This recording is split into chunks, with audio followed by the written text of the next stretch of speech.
Real fish is the #1 ingredient. And they seem to like the real fish, so that's another success. One problem with that one though is, man, that crap was juicy. It was really juicy. And it was juicier than I was expecting, and I barely tilted the can and there was juice all over the place. It was all over the counter and the floor. And the kitties turned into little mops and licked that stuff right up. It also smelled gross, but they seem to really be going crazy for it, so I guess they really like it. Also, hello everyone. Welcome to Wednesday. Today my father and I are going to go out on the town, at least for a little bit. We're going to go have breakfast, or at this point, nearly lunch. And then I'm going to stop by T-Mobile. I got my T-Mobile bill the other day. It's a very strange bill. I didn't understand the bill. Although, to be fair, does anyone understand cell phone bills? I mean, really, like, I kind of had high hopes for T-Mobile now that they're doing this new uncontract thing where they're like, it's just this number and this number. And I was like, cool, I can't wait to get this bill. No, it's broken down into like the most ridiculous, asinine numbers that make no sense to me. So I have to go into the store and get them to explain it. It also doesn't help that we still had partial service for like half a month or something. So I'm probably paying on that a little bit. And from what I can tell, we haven't had to start paying for our actual phones because we pay for the lines and also the phones separately. I mean, they should be on the same bill, but I don't think we've started to pay on the phones yet. It's just really confusing. And to make matters worse, it's not as much as it should be. Like, it's a lower bill, which, I mean, you should be excited about. And I paid the bill. I paid it when it came the other day because it was going to be late. That's how late they sent it. But I need to go into a store and get some questions answered. That's a good breakfast. And I got the bill taken care of. I went in and asked them about it, and the bill was correct. I didn't doubt that the bill was correct. I just doubted my ability to read said bill because it's so ridiculously hard to read.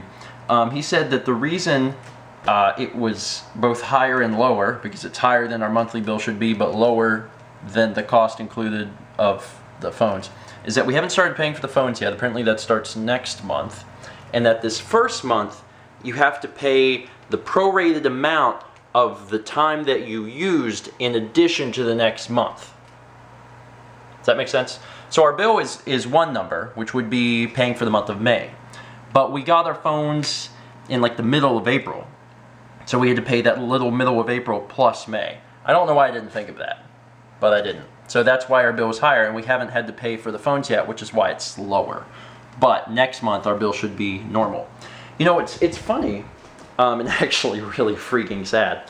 On T-Mobile's website, whenever you're going and you can look at your features and everything, one of the features on there is like easy bill read for $2 a month. You know what that is? That is a bill that explains and breaks down what your crap actually is. Because when you go to T-Mobile and you want to sign up, it's $50 for a line, $30 for the next line, $10 for each additional line. So you would think that when you got your bill, it would say that. It'd be like, here's your first line, bam. Here's your second line, bam. And if there were a few taxes or something, it'd be at the end, it'd be like, these are taxes, and you'd be good to go, right? No. It's broken up into all these little nitpicky things that no one understands.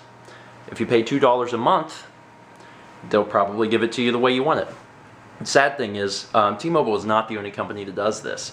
I'm pretty sure most major carriers do this. If you're with AT&T or Sprint or whoever, you can go in and look on their website in your account, and you can add this thing, and almost all of them are $1.99 a month to be able to actually read your bill. I don't get it. Why not just let someone understand their bill? Anyway, as long as when the bill comes next month, it's the number I'm expecting, I'll be good and I'll be fine. I just don't want to have to pay weird numbers and not understand what I'm doing. If my bill's fluctuating up and down, now that would be bad. But if it's staying the same, then everything should be fine.